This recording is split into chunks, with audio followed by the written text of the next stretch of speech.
নমস্কাৰ বন্ধু বান্ধৱীসকল, মই আজি উপস্থিত আছোঁ এই এখন বিশেষ বিয়া আৰু এই বিশেষ বিয়াখনলৈ মোক নিমন্ত্ৰণ দিলে এগৰাকী ইউটিউবৰ বান্ধৱীয়ে। আৰু ইউটিউবৰ বান্ধৱী ঘৰত মই এদিনো নোযোৱাকৈয়ে গ'লোঁ বিয়া খাবলৈ আৰু গৈ দেখিছোঁ তাত ভয়াৱহ ৰূপ। ইমান ডাঙৰ বিয়া আচলতে জীৱনত খাই পোৱা নাই। বলকচোন বিয়াখনৰ মাজলৈ কি ঘটিলে চাওঁ।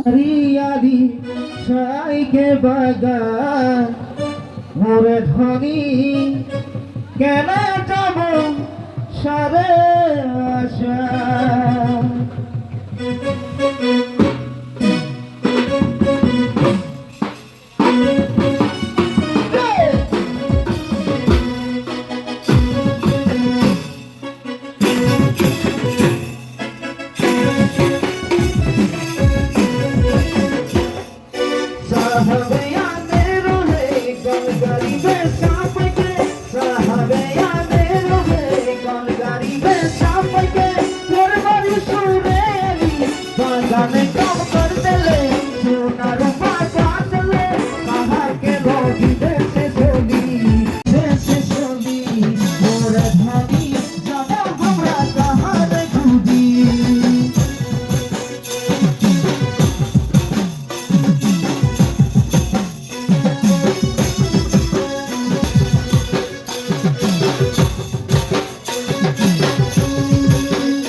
তুমি যদি বুঝি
সকলো ধৰণৰ খিচিৰি গানখিনি আপোনালোকক অলপ শুনাই দিলোঁ। আচলতে বিয়াখনতেই মাতিছিল গায়ক আৰু ছিংগাৰ। তেওঁলোকে ইমান ডাঙৰকৈ অনুষ্ঠানটো অনুষ্ঠিত কৰিছে, বিহু দলো নিমন্ত্ৰণ দিছে। সেয়েহে আপোনালোকক অলপমান মোৰ চেনেলৰ যোগেদি আগবঢ়ালোঁ। ভাল লাগিলে লাইক কমেণ্ট শ্বেয়াৰ কৰিবলৈ নাপাহৰিব আৰু চেনেলটো ছাবস্ক্ৰাইব কৰি দিবলৈ নাপাহৰিব।